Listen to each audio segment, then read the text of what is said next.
Hi, everybody. Hi, everybody. I'm Scott. I'm John. And we're married. And we have a knitting show on YouTube. Yes. And it's called... Oh, go on. It's called SweetTeaNoShade, and that's what you're watching. And we had an episode last week. Yes, we did. So we are so some people who do YouTube shows are really good about maintaining a schedule. Yeah. We are not. That's not us. So I think we're about 3 weeks between the last two. Yes. And now we're 1 week between this one. There's a couple of reasons for that. The first is today's Mother's Day.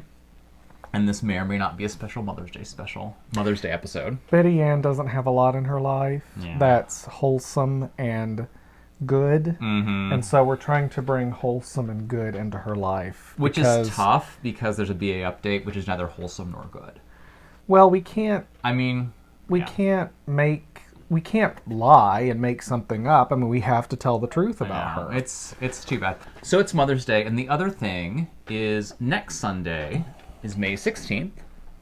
And why is that an important day? Because it's Scott's birthday. The most important day. The most important day of the year. And I believe we are having a extended all-day celebration of Scott turning the age he's turning. Which is 44. So I can never remember. Now, well, once you get to your 40s, I think you kind of forget. Yeah, and it's important because... Right? 44. Oh, yeah. Yeah. Because you're 90, you're 98. I'm 46. And so basically we split the year into the half year where I am 2 years older than you and the half year where I'm 3 years older than you. Half of the year when you're a cradle robber. Right. And half of the year when you're... What's age appropriate, less right? a cradle robber. Anyway, so happy birthday a week in advance. We will not... Did we talk about my birthday on the last episode and about my birthday cake? Nope. Because somebody in the comments, I've forgotten his name, he said, what flavor of cake or something like that. Oh, maybe. Yeah, so anyway. What else was I going to say? Coconut cake, I believe is one of the two. Yeah. And it's not, I did not demand 2 cakes. We just have a lot of people to. We have a lot of people, and a couple of our good friends are not fans of coconut. That's right. So that was the other reason I forgot about that. Yeah, so there'll probably be I like making cakes for Scott's birthday, and I'm going to try not to crunch the ice. I apologize. It's okay. I forgive you. Our viewers may not. That's true. So I always like making a fun cake I've never made before. So I'll probably go into, as I usually do, the Southern Living Cakes cookbook, the best of cakes, and they have many, many good cakes. Yes. So, all right. So before we dig into the knitting, because Harris, buddy, you can't really be down there. I love you. It'll be fine. Okay. Before we dig into the knitting content, like showing our works in progress and such, I wanted to just kind of circle back on some items from last time that were kind of fun. That Kelburn Woolens is not located in Ireland. Kelburn Woolens is in Germantown, I believe. Near Philadelphia, right? Yeah. Sometimes I say things, and I'm just making it up and talking out of my... Never would have known that. I know. I never do that either. I know. So I'm like, Kelburn, of course. I think it's because the brand of yarn we're talking about is called Lucky Tweed, and it's got like a shamrock on it, so I just assumed it was Irish. Because there's also the genuine Donegal logo on there too. Yeah, so my guess is that someone who started it has Irish heritage. I would imagine. Maybe. Or it's stolen valor. So, okay. One of the things was I got a couple good recommendations. Sorry, I think my cat was trying to eat something. A couple good recommendations for podcasts and such related to making mead. Because that's something that I want to do. And you don't know this yet, but I bought myself a mead making kit already. And it's on its way. And Is that going to smell bad? What do you care? I mean, I don't want our house to smell like a brewery. Listen, do I ever mess with your hobbies? What are my hobbies?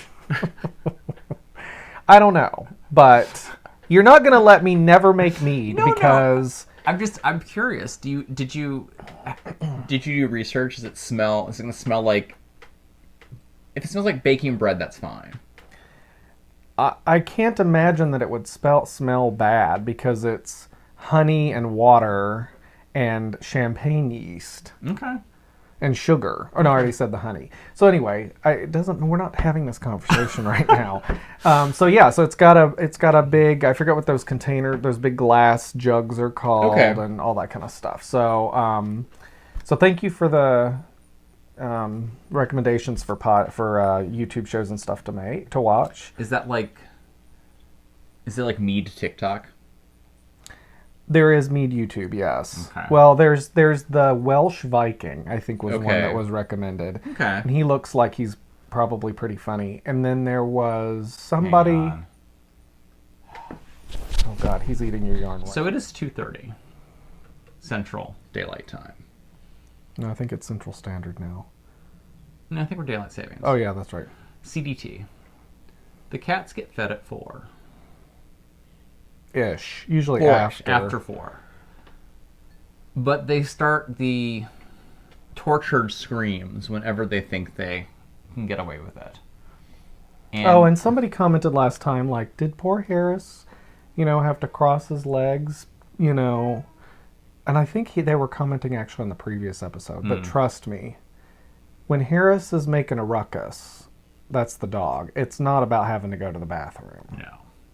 He goes outside all the time. Anyway, okay. So anyway, it's one of the ways they get attention is by eating yarn. It's by eating yarn. Okay, so you got a million good comments and recommendations about alternating skeins while knitting flat. Yes. Like, amazing responses. Like, you could teach a class now just based on the comments. Yeah, that's really, really helpful. I actually, because one of the people was like, oh, it's just like doing brioche, except, yeah. So, that was really great. Should I do the update on that right now? Yeah, let's do that. So, what happened was, so again, I had gotten this yarn. What happened was? From Eat, Sleep, Knit. No, Darn It Anyway. This is the Tomato, Colburn Woolens, Lucky Tweed. It's 100% merino. And I'm making this pattern called a Vest for Charles. We talked about it last episode. And so they only had, so it's the recommended yardage is like 1,200 yards, right? Which I don't think I'll actually use because that's like the biggest size. And I'm doing like a medium-ish. But anyway, but they only had, at Darn It Anyway, they only had 3 skeins. So it was 600. So I looked and looked and looked and looked and looked and looked. This apparently is a very popular colorway. But I finally found this place in Tarrytown, New York called Flying Fingers Yarn and ordered 3 more skeins. And I thought you ordered 4 more skeins. No. Oh, no, you got 3. I got 3. There was a fiber miracle because 2 of the 3 skeins are from the same dye lot as the ones I picked. You have over 1,000 yards in that same dye lot. Yeah. So I think I'll be okay. Yeah. So I'm going to go, and if it looks like I get, to that last one, that's when I'll start doing the rib or the alternating. Yeah. Okay. Because I was thinking you could do something like if there's ribbing or whatever, save that for that other skein, and then it won't really matter. Some distinct separation. Yeah. I don't think there really is. I think you knit it flat and include it because you're doing the button band all the way through. Oh, I see. So anyway, but I'm super excited about that. Lots of people want you to steek it. You know what? I'm fascinated by steeking. That sounds amazing. I would like to do it on a pattern that actually calls for steeking. That's not a bad idea. Yeah. Like one where or like a tutorial, And I know there are a whole bunch of ones out there. So. Yeah, okay. So anyway, super excited about that. And that's going to be a project after I finish one of the projects after I finish my Montrealer. Cool. But thank you for all the recommendations. Yep. So the other thing was, speaking of yarn weight and stuff like that, did you see the mnemonic devices that people came up with? So we've got, so last time we were talking about how we struggle with remembering what order, like the order of weight, yarn weights. And so several people came up. Not several, a couple people did. So I have to read these now because they're hilarious. One is, it's lace, fingering, sport, DK, worsted, Aran. Yes. And so someone said, look for Schitt's Creek Divas wig accessories. Nice. Talking about Moira Rose from the TV show Schitt's Creek. And I like that for the reference, but the one that it's probably going to be, and that was Karen Sorrentino who said that. The other one the one that I'm probably going to remember is from Shannon Vall, and she said, let friends say dumb words always. Nice. Which is pretty much what our whole podcast is about. You're my friend. You're my friend. Let friends say dumb words always. Lovely. So that was really funny. One thing that was really funny was Lisa Petrilli had commented or had asked where you got your project bag, the Red Cross project bag. This one. So Mom, Betty Ann, jumped in and said, oh, here's the link to the store where John bought it. But Mom didn't know the... who made it? Actually, there's a... Yeah, it's right there on the side, isn't it? Or the other side. Yeah, that's it. So, but before we go there, so Betty Ann, the Fuzzy Goat, which is a fabulous store in Thomasville, Georgia, South Georgia, is where John bought it. But Nate Tongsarat, who, if we ever need anything researched, like he goes through in the comment and he shows like I went to this one and then I went to this one and then I went to this one. So, as far as like the different sites that he like dug through to find this bag, it's amazing. So it is FLUF. Fluff is the company that made it. And they actually consider it a lunch bag. Everything's a project bag, though. Right, that's true. And as Nate pointed out, he's guessing that is discontinued, which I don't know, but it was several years ago that you bought that bag, so 3 years ago probably. Sure. So anyway, I was just so impressed at how he dug through. And the last comment that I wanted to just bring up was the different. So this was a finished object from last time, and we joked about the colorway because it's somewhere over. No, it's over the rainbow. And so some people are like, maybe it's where troubles melt like lemon drops, or maybe it's the yellow brick road. And that's a good guess. My favorite comment though was from Cheryl Starline. Maybe over the rainbow means they've had enough of rainbows. Nice. I thought that was that's probably what it is. So anyway, all right. So let's jump into knitting stuff. Right. So I have no finished objects this time. I have 2 new works in progress, and then previous works in progress I haven't really made enough progress on to show. Yeah, I have no new works in progress. I have 2 works in progress, one of which I'll show those really quickly. There's not a big change in them, though, either one of them. So I'll start with one of my new cast-ons. Sure. So I talked about this last time, and that is the Alaska hat. Oh, yeah. And so this is in my Awesome Bags by Granny, or Bags by Awesome Granny, project bag that John bought and I stole.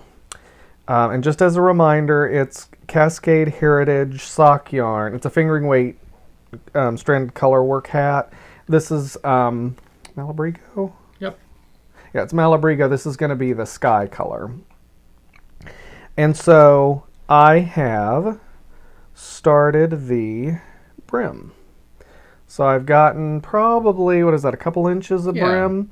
And I'm going to do about 4 inches, so probably double this. It's 2x2 rib.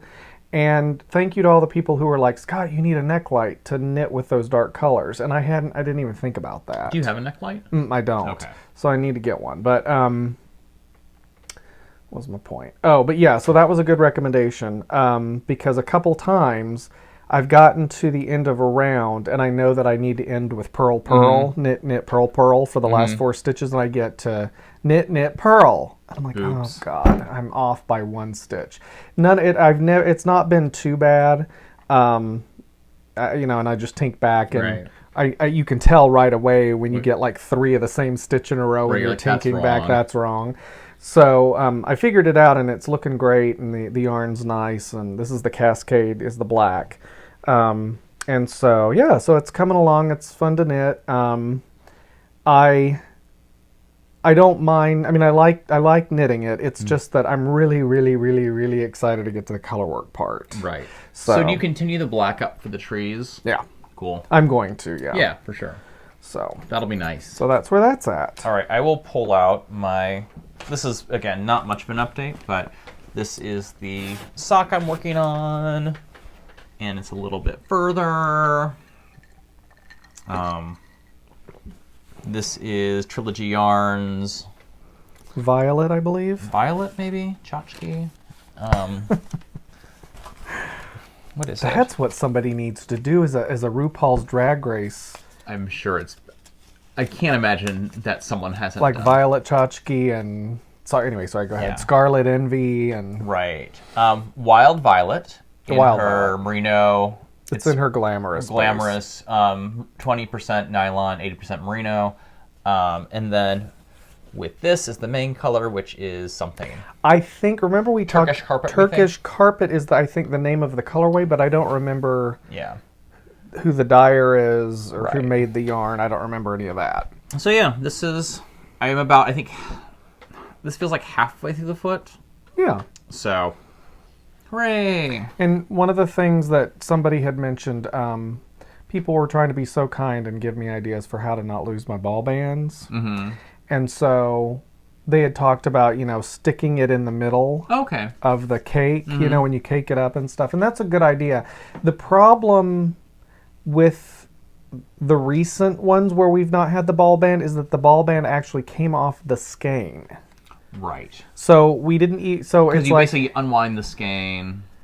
I don't know what my problem is. Yeah. I've obviously got a problem of some kind. Yeah. So I mean, obviously, I need to be more conscious of not tossing Yeah. the ball band to the side. Right. But yeah. So in a couple of these cases, it's like actually we've got a skein of yarn, but we have it's not caked up yet. It just doesn't have a ball band. Right. It did at one point, but it doesn't anymore. Yeah.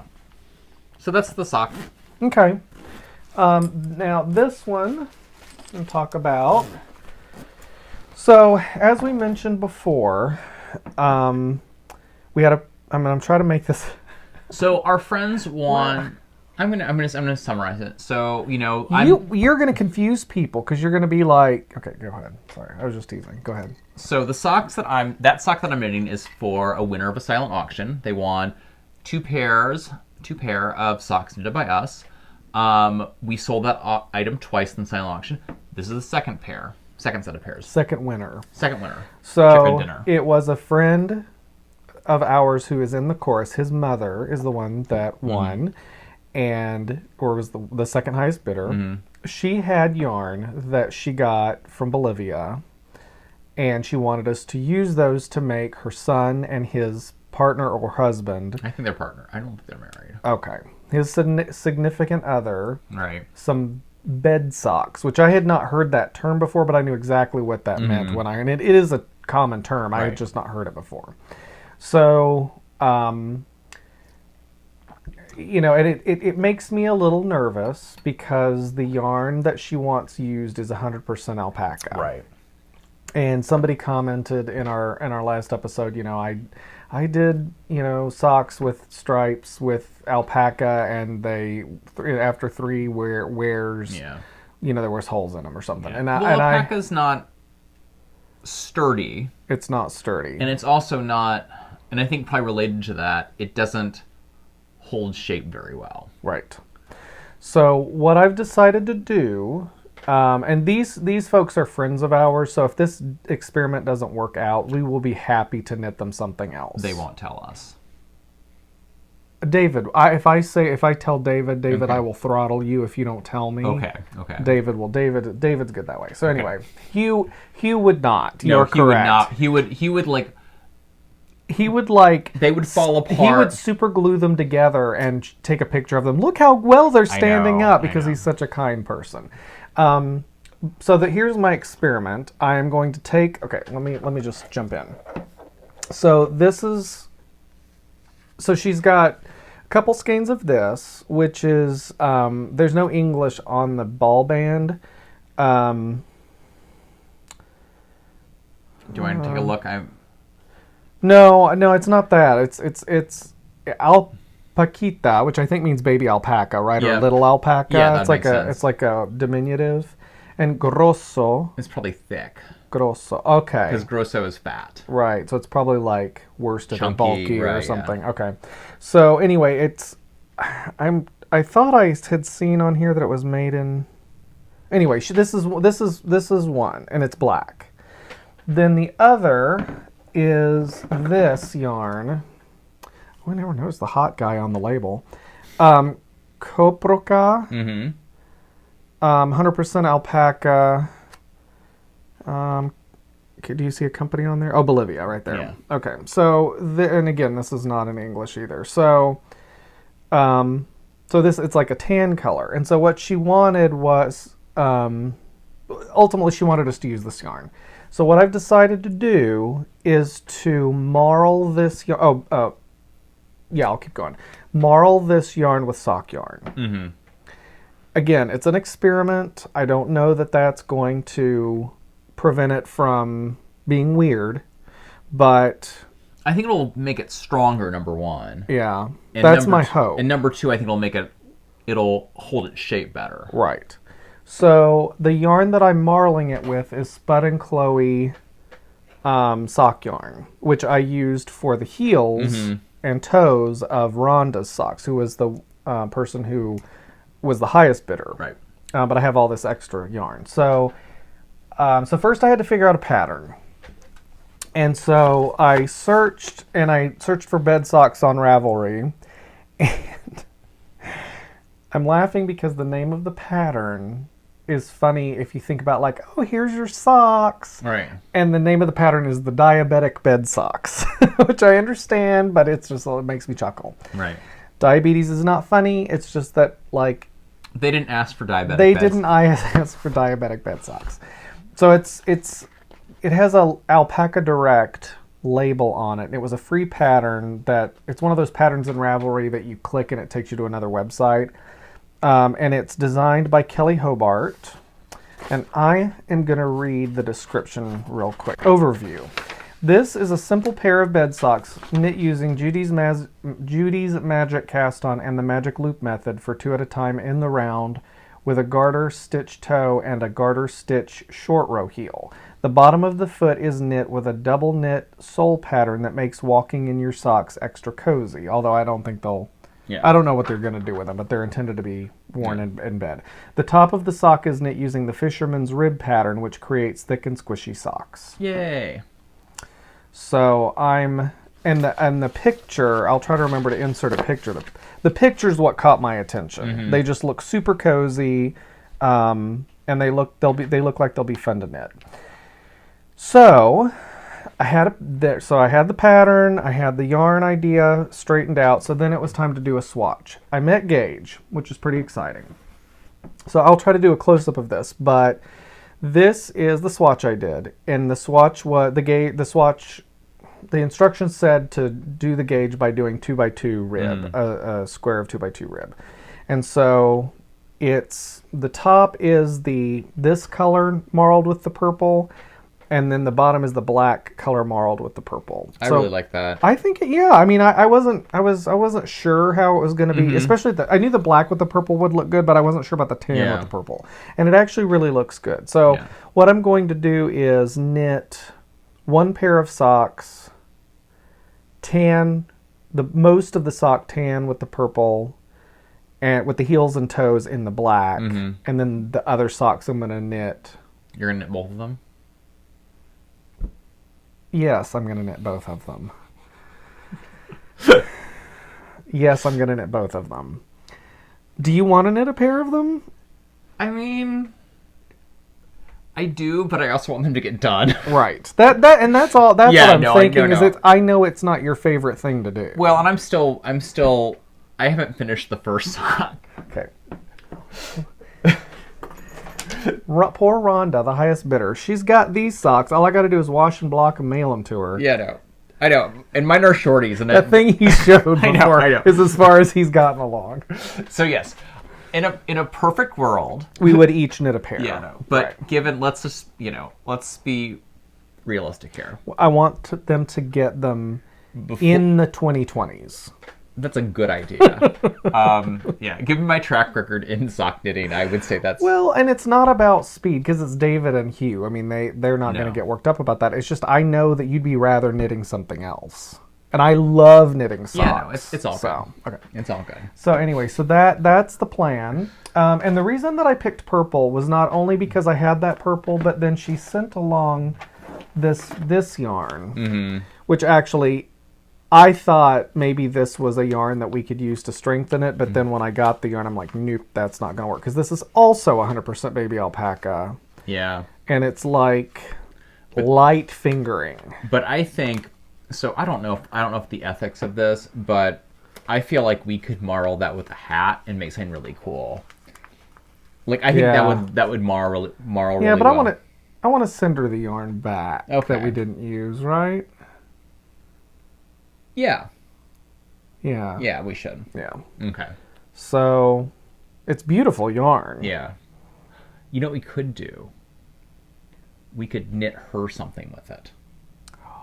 That's not a bad idea. Because we could make mittens with it. Okay, we'll marl this and make mittens for her.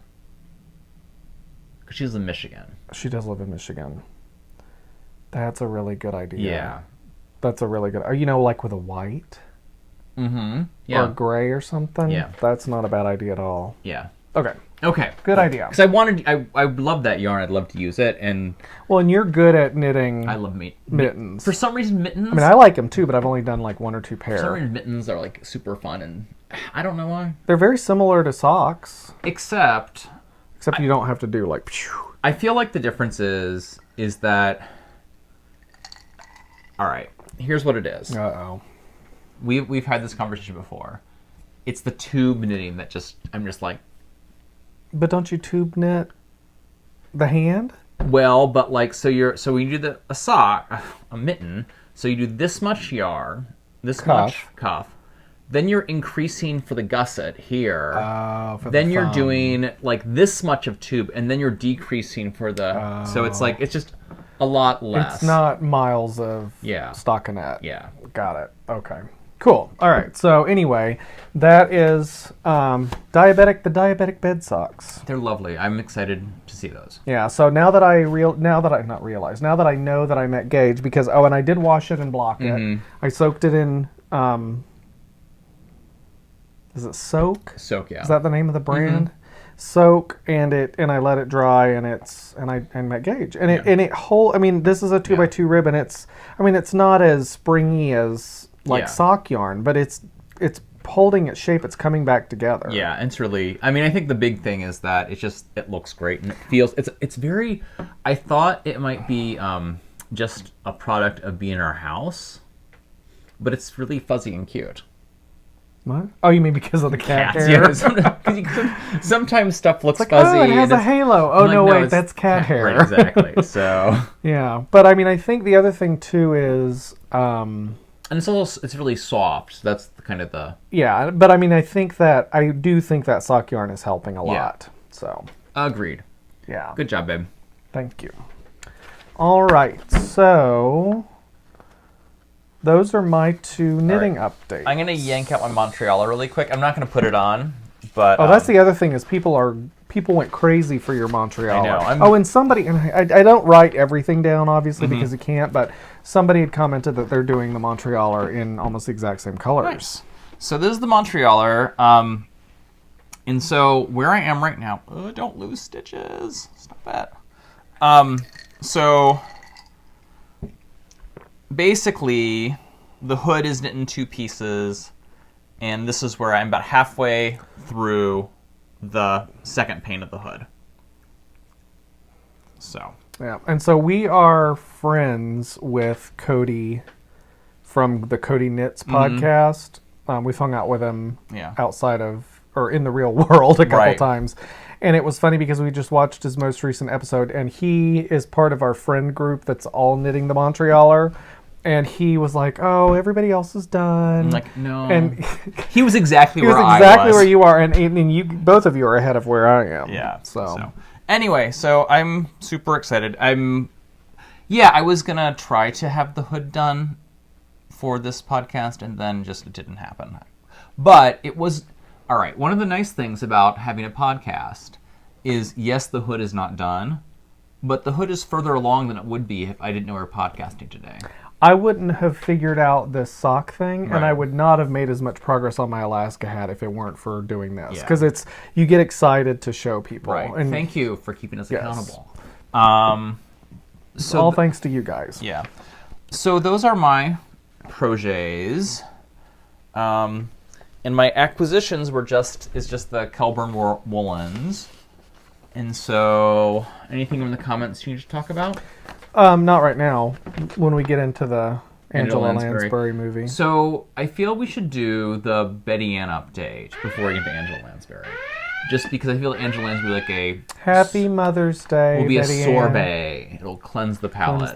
So today is Mother's Day. Mm-hmm.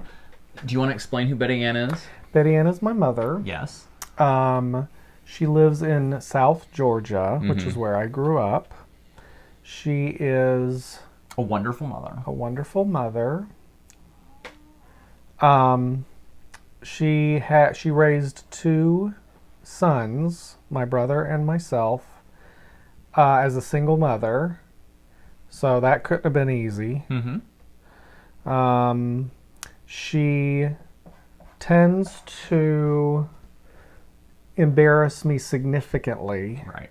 So, all right, with some of her shenanigans. Yeah. So, I don't know if you know this. If you're new to the podcast, so Betty Ann, she's kind of next level on all the stuff, right? She's extra. And she's at an 11. She's an 11, sometimes at a 13. And we live up and she is the reason that we do this YouTube show. I don't want to mince words. Yeah.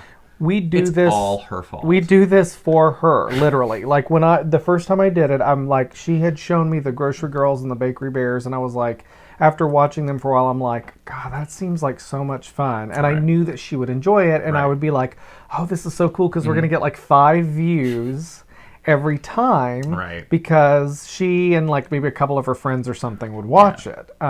Little did I know that for some reason we would have fabulous, amazing knitters in the knitting community that would be interested in watching us. Sorry, I just wanted to go on that. Yeah, and we've been doing Betty Ann updates for quite some time, and Betty Ann has a fan club. Yeah. So like every time we talk to anyone who I have to verbally process what I go through with her. So, and to that, we live in Minnesota. She lives in South Georgia, and we can't always keep the eye on her that we'd like to. That's true. So there's a network of BA watchers out there that kind of just monitor the internet, police scanners. Her friends Kim and Deborah help out. Yeah. And I've now gotten her house cleaner involved. Did I tell you about that? Oh, good. That's actually really good. Yeah. So we have a hotline, and people can call with BA tips and alerts. So around 10:45 I'm developing an app too. Did I tell you about that? Okay. The Betty Ann alert app. That's a good idea. Yeah, it's like Citizen. It's like Citizen app. Yeah. So anyway, at 10:45 this morning, I got a alert. So they come to my phone because Scott needs. He's a little close to it, and I can sort of handle it more objectively. Mm-hmm. So it goes. The sound is like, oh god. It's like an old and like a Tin Lizzy car horn, and someone who will come into later called from the Albany Mall. Honey, don't try to say it. It's Albany. Albany. Albany. From the Mattress Barn. And it was their... It wasn't their owner, but it was someone who was working there who watched our podcast. Mm-hmm. And they said, hi. And they gave a description. And I'm like, well, that sounds like Betty Ann. And I was like... Well, it's warm down there now, so all they had to say was tube top. Well, and that's what I asked. I'm like, well, that sounds like it could be Betty Ann. It's the right sort of like height and age and sassiness. But I'm like, is this person wearing a tube top? Is it sparkly? And is it sparkly? And they Correct. said yes. And I'm like, okay, well, I will... Let me handle this. So... Thank God. I mean, these things... I'm just glad that we tend to get the alerts before they go next level. Before... To the police. The police. To the National or Guard. the ATF. So anyway, we'll have to backtrack a little bit to get into why she was in the Mattress Barn. Okay.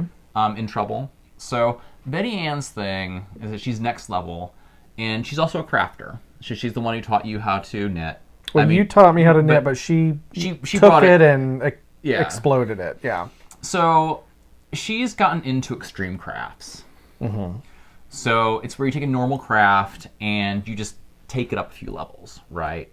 As one is wont to do. So, for example, she was into extreme cross-stitch, mm-hmm. which is where you cross-stitch, but you're on a skateboard. Mm-hmm. So, like, it combined two things she loves a lot, skateboarding and cross-stitch. Mm-hmm. So, like... cross-stitch. So you have to be skateboarding the whole time you're doing the cross-stitch. Mm-hmm.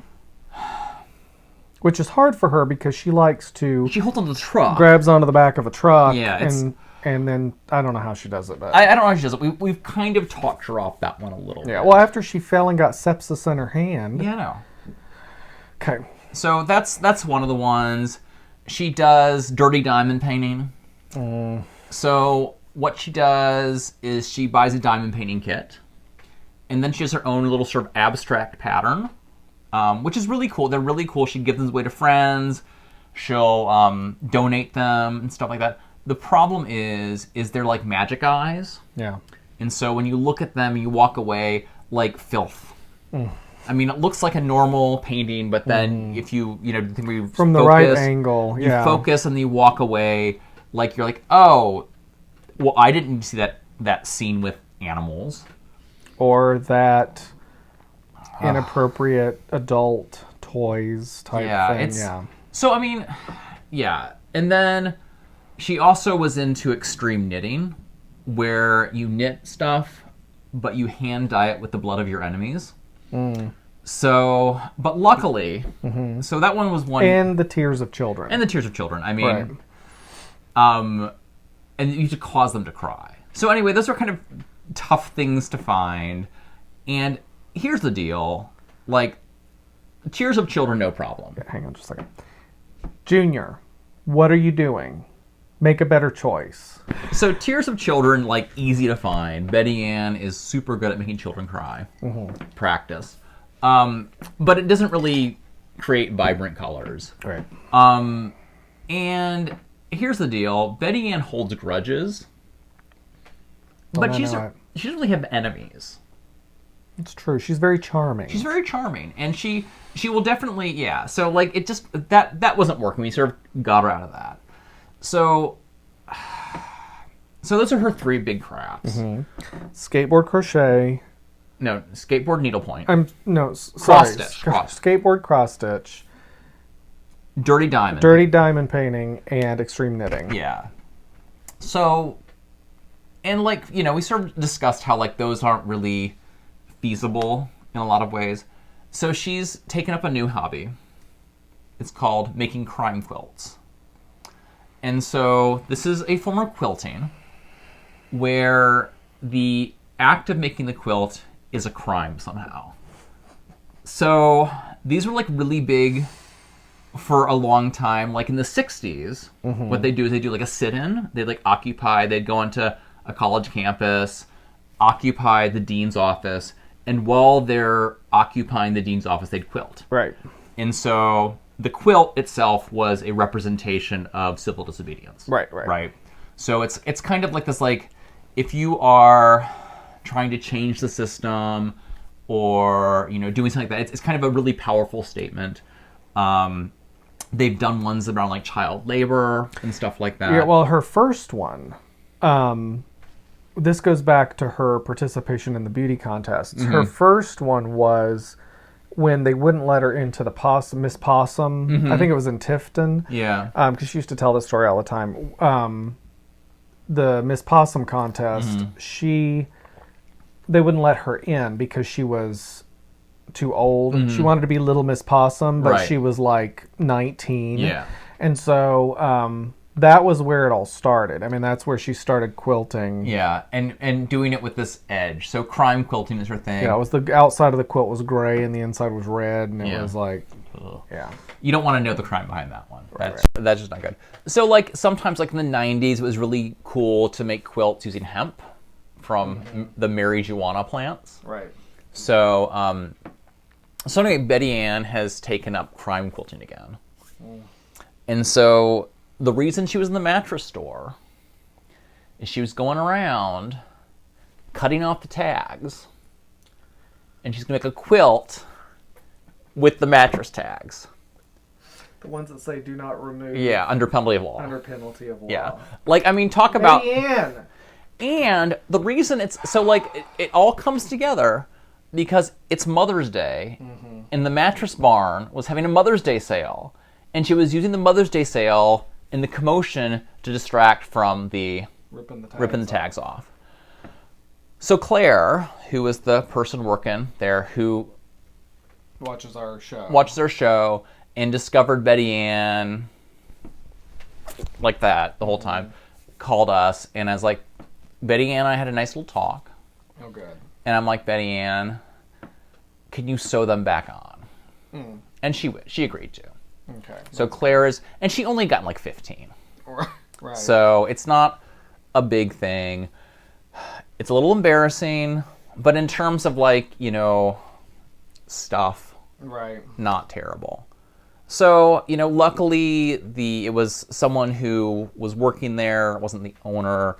So it was kind of like nipped in the bud. They knew the deal. They knew the deal. They were like, oh, sparkly two-blot, maybe I should pay attention to that. Right. So I'm like, thank God. So it's like sort of doing a little research. I'm like, the mattress barn. And I realized it was owned, the manager is this guy named Robert Hutchinson. Okay. And I'm like, why does that name sound familiar? And here's where it gets a little Betty Ann-ish. So yeah, because it's not been Betty Ann-ish up to this point. So anyway, here's the thing about mattress tags, right? So once you buy the mattress tag, you can do whatever you want with it. Right. It's illegal for the person selling it to remove the tag. So wait, isn't he the guy from? No. Oh, okay. So Robert Hutchinson is Brenda Hutchinson's son. Is that ringing any bells? A little bit, yeah. So Brenda used to work at the peanut research factory with your grandmother. Lab. So the peanut research lab, in Dawson. She used to work with your grandmother there. Okay. Your grandmother's a secretary there, right? Yeah, and I remember one time my grandmother took me out. There was like a holiday party for the people that she worked with, and so I might have met Brenda there. Yeah, Brenda. So Brenda had a candy dish on her desk. And Betty Ann used to go there, and being Betty Ann would take a lot of the candy. And one time Brenda found out, and kind of it was a little like scolded her for it. Yeah, because she would empty the bowl. Yeah. I mean, I was trying to be polite about it, but she would just take the bowl, empty it, and Brenda caught her and yelled at her. Yeah. And what I'm worried about is, like, what if this was a revenge, like a blood feud, to get Robert, Brenda's son, in trouble. Oh, because he owns the mattress. Yeah. Yeah. Well, I mean, these small towns in Georgia, and it wouldn't surprise me because the number of blood feuds that she's involved in. Yeah. Again, it's not enemies, it's grudges. So Yeah. I can just see her like this happened when she was like a I child. remember her talking about Miss Brenda, who worked with her mom, Yeah. who she hated, and Yeah. I never understood. I didn't know that story. Yeah. But She had told me about it once when we were Yeah. talking, when she was talking, when we sort of made fun of her stealing the Jordan almonds and stuff like that. She's like, yeah. oh, there's another time. And so... She does that. She'll, like with the Jordan almonds, and she ate all the Jordan almonds Yeah. that my grandmother had kept from Italy. And, Yeah. So anyway, I'm just a little... So again, everything's okay. Everything is okay. Okay, thank you. Claire has it under control. I asked Betty Ann to maybe stay away from the mattress barn for a little bit. Yeah. Um, You shouldn't need a mattress. no, I mean, yeah. And we talked about like maybe she could hold off on the crime quilts for a little bit. Yeah. So yeah. Well, I mean, she's got her murder doll business, I know. It's which is somewhat of an extreme. I mean, she goes to these murder scenes and gets the dolls and sells them. Yeah. I mean that's something. It's she always has to find. She always teases up their hair. She Right. back comes in. So there, yeah. So I mean, she's got a lot of her side hustles. So yeah, crime quilting. We're just gonna sort of put that on the back burner for a little bit until we think she can do it responsibly. Maybe I need to get her connected with Ross from Smells Like Yarn because he's big into that diamond painting. If I know Ross, I think he'd be down with the dirty diamond painting. Yeah, I mean the dirty diamond painting is funny. Right. It just needs to be disclosed. Like you can't do a dirty diamond painting, give it to someone, they hang it in an elementary school or in the church. Right. That happened. I know. So anyway, whatever. So that's the Betty Ann update. Happy Mother's Day, Betty Ann. Betty Ann. We love you so much. Best mom ever. She really is. I see a lot of you in her. Great. Okay. So, is it time to talk about our favorite movie? It is. I mean, our favorite movie star. Movie star.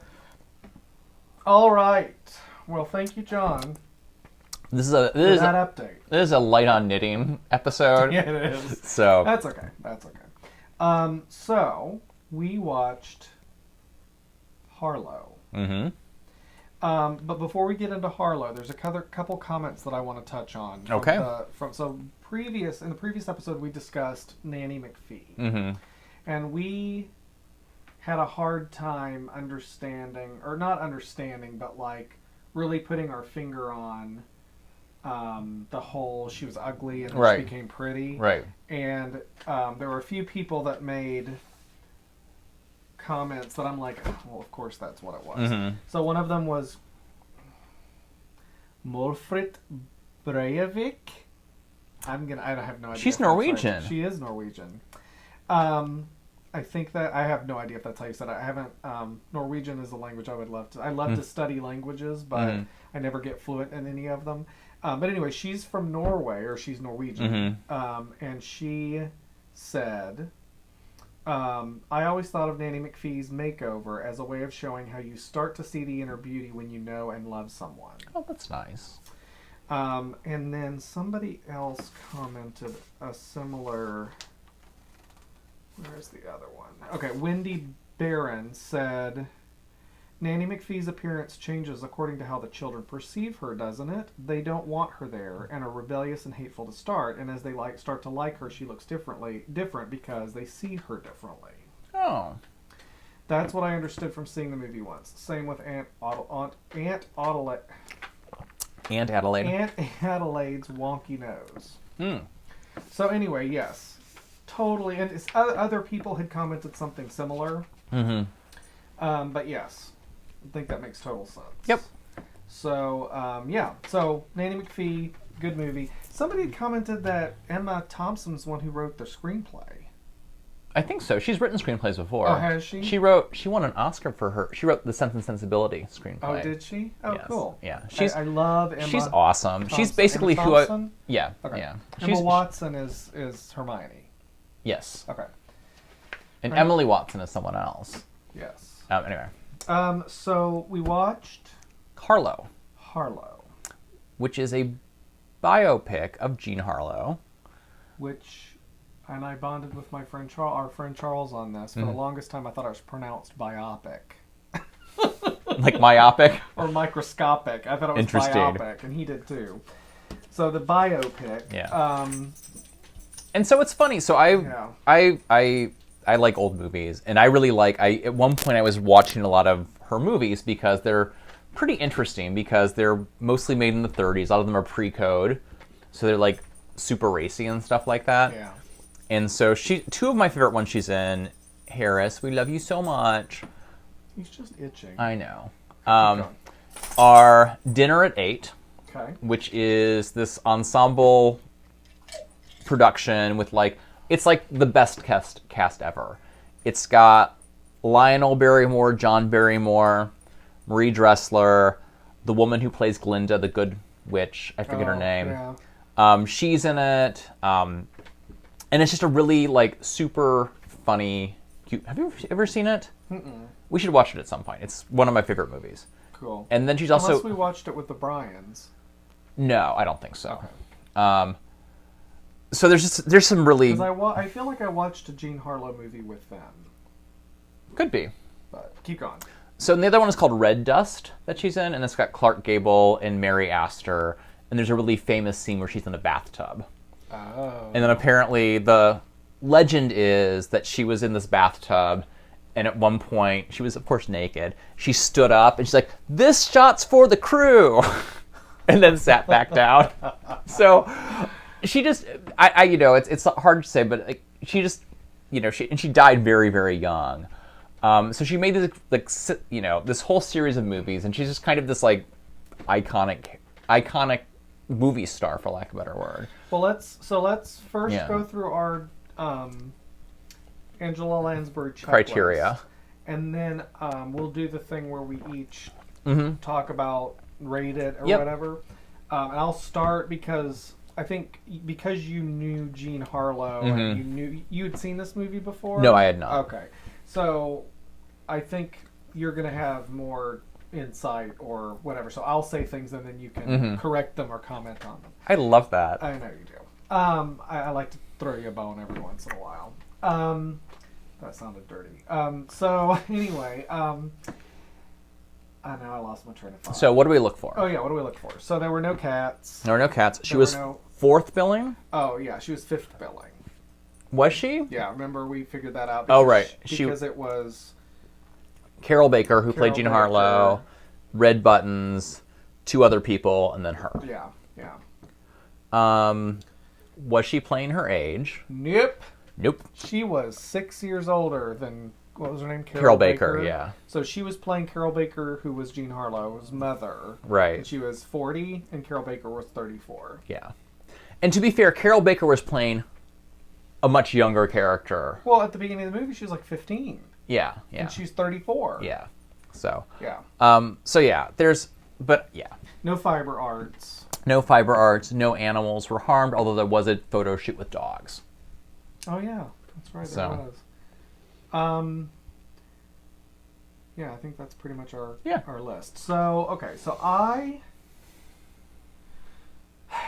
enjoyed the movie because I don't know, maybe I have, but I don't remember ever having seen Carol Baker before, and I really liked Carol She was Baker. really good, yeah. She was really good.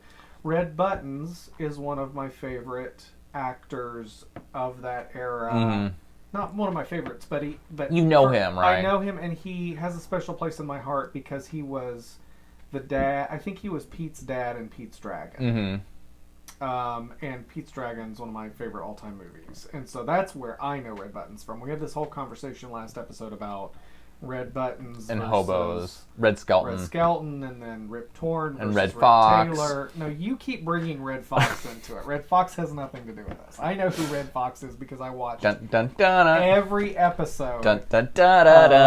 What was that show? Sanford and Son. Sanford and Sons. I've seen every episode of that show. So, like can I tell you the times. funniest thing ever about Sanford and Son? Yes. So. Not because I love Sanford and Sons, but my grandparents did, and we had to watch every episode over and over again. So, my sister, when she was in college, she had a friend named Stu. Okay. Who was... Your sister? My sister. Okay. So she had a friend named Stu, okay. who was the best at nicknames. So okay. he was the one... I've heard about him. Yeah, so our last name is Salisbury, so she became Steak. Right. Her, Salisbury steak, for those of you who might not have ever steak. heard that before. And Lee, her boyfriend, now her husband, was called A1 because he was steak sauce. Which is terrible. So they had a friend named Mike Lamont. Uh-oh. And so, the son in Sanford's son is Lamont. Right. And so his nickname was Wah Wah Wah Wah. That was his nickname. Yes. So it's like, where's Wah Wah Wah Wah? So, anyway, nothing to do with anything. Okay.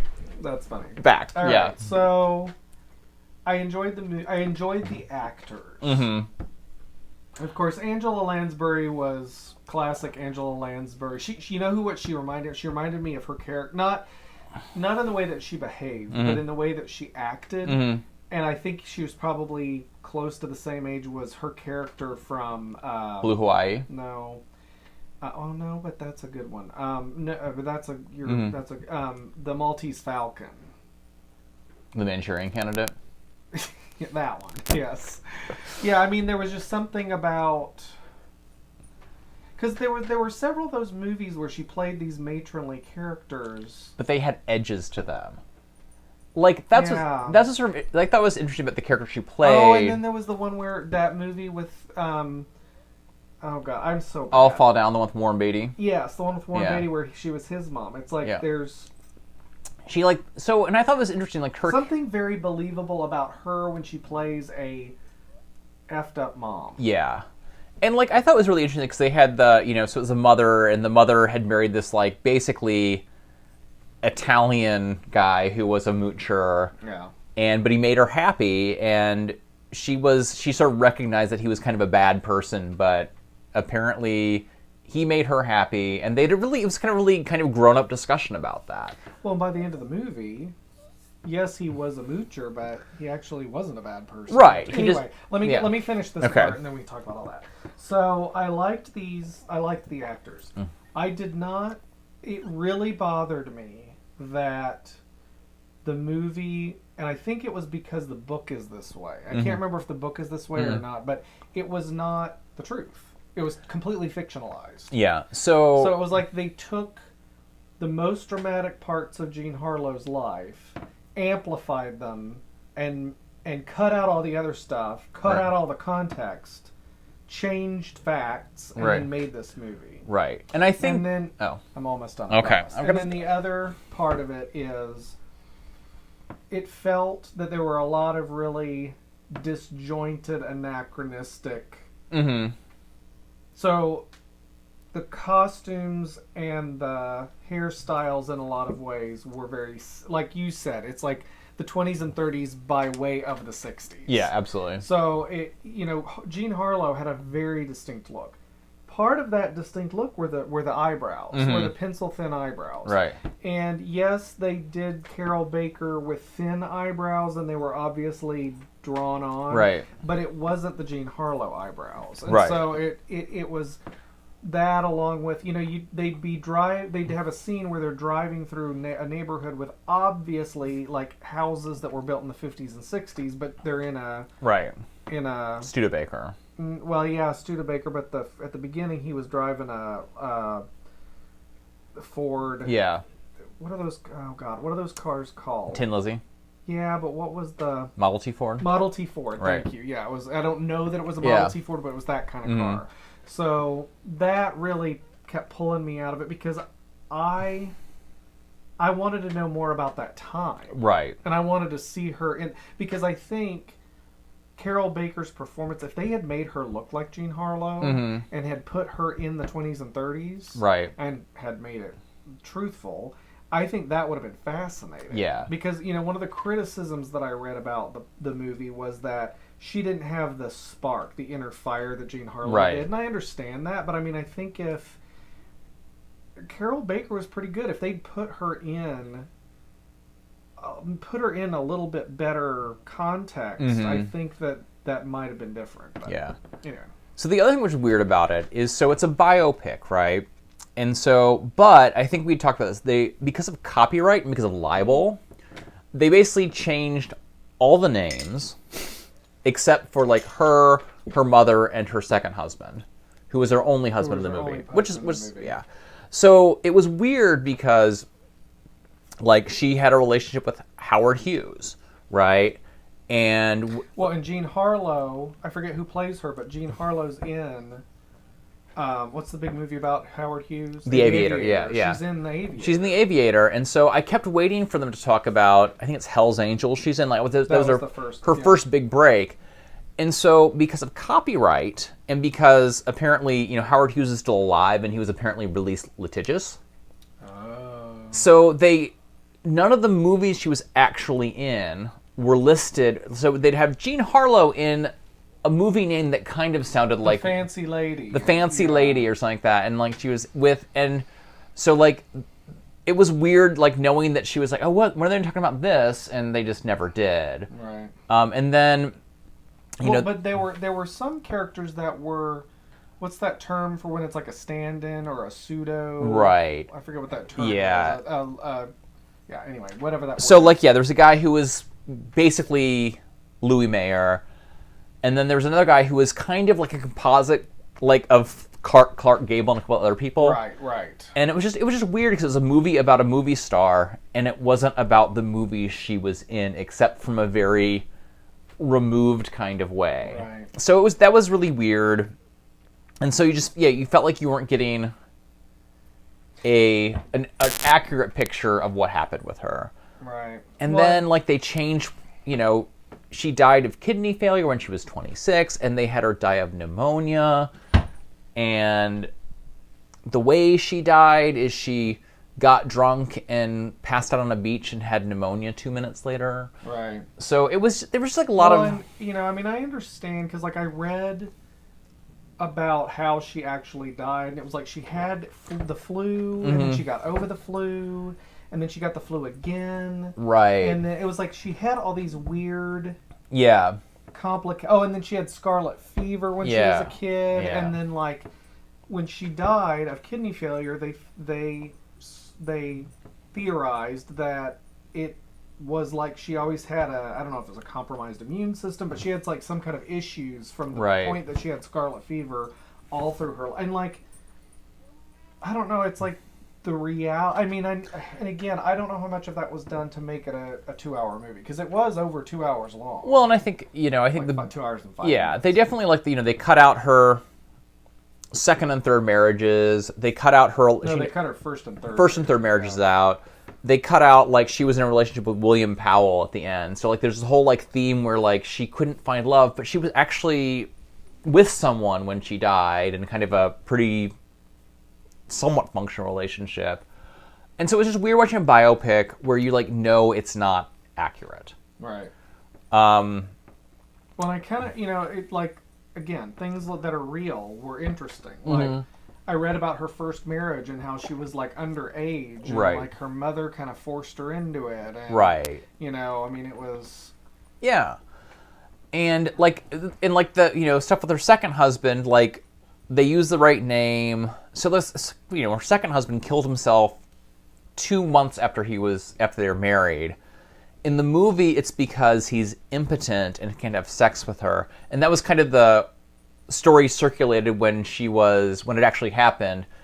But apparently what they think actually happened is his ex-common law wife killed him and then killed herself. And they covered it up because that was too much of a scandal. Right. So, and I think one of the things they were talking about is like that was just how they made biopics in the 60s, 50s and 60s to avoid being sued.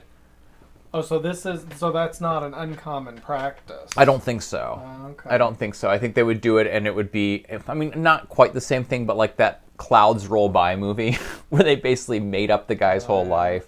Oh, that's right. I forgot about it. Well, and then I kept reading about the fact that there was another movie called Harlow that came out the same year. Yeah. Yeah. And so I don't know if that movie was more true to. They were both apparently. Neither one of them did very well. No, I mean I don't know if it was true to her actual life. Right. Or if it was similar in that it was.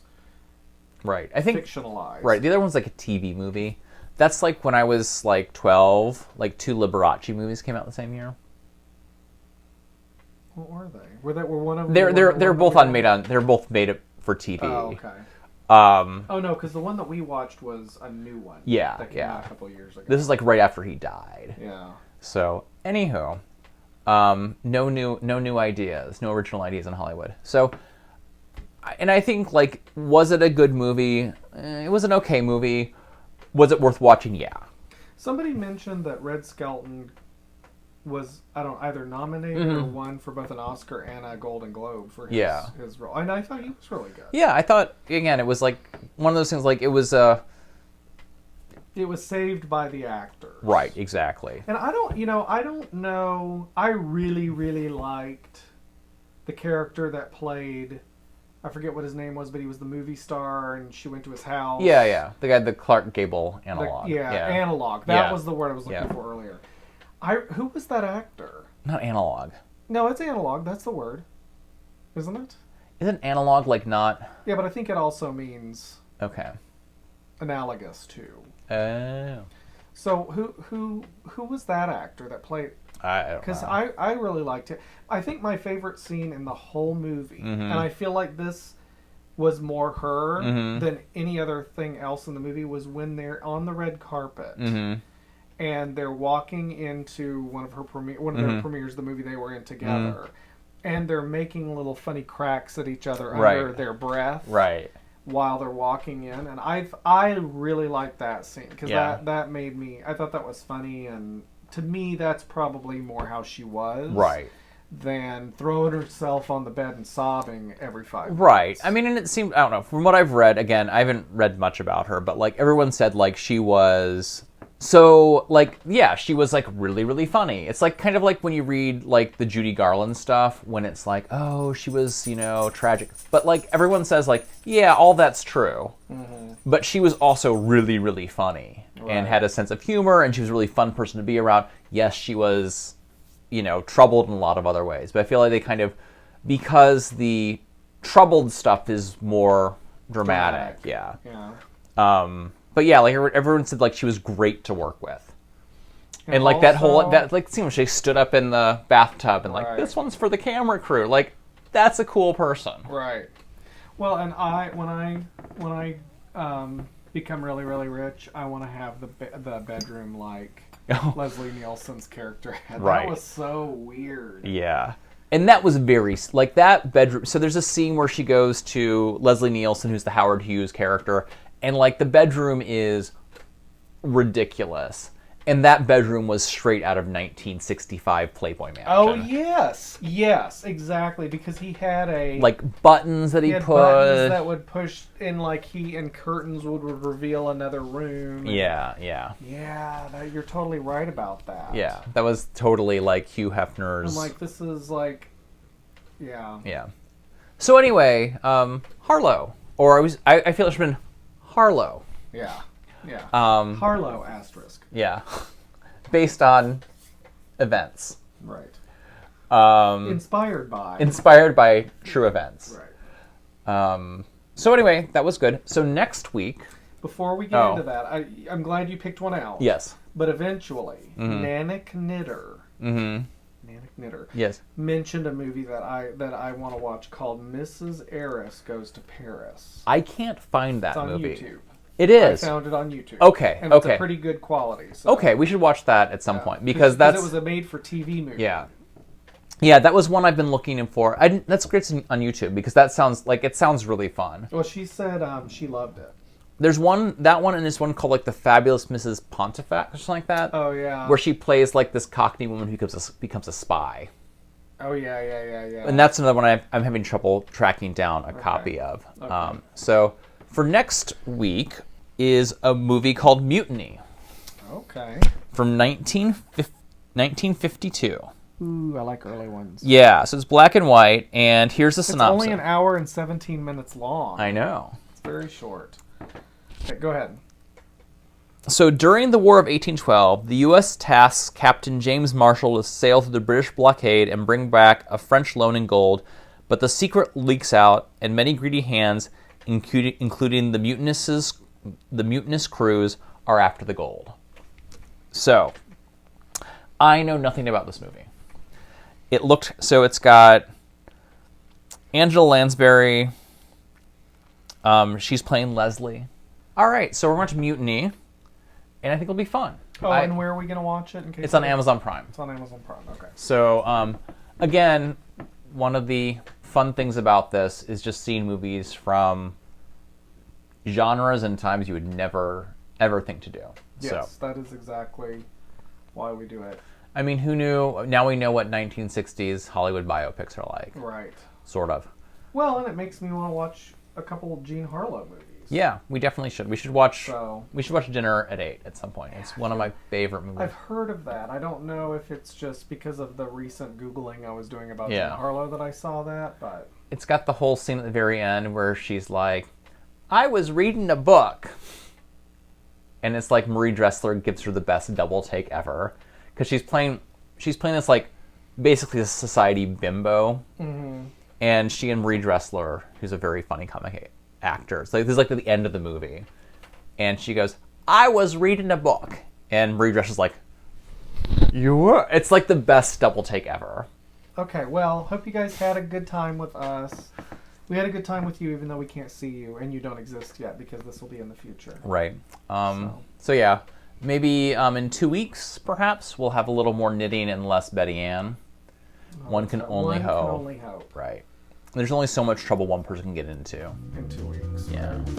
All right, well, thanks, everybody. All right. Bye. Bye.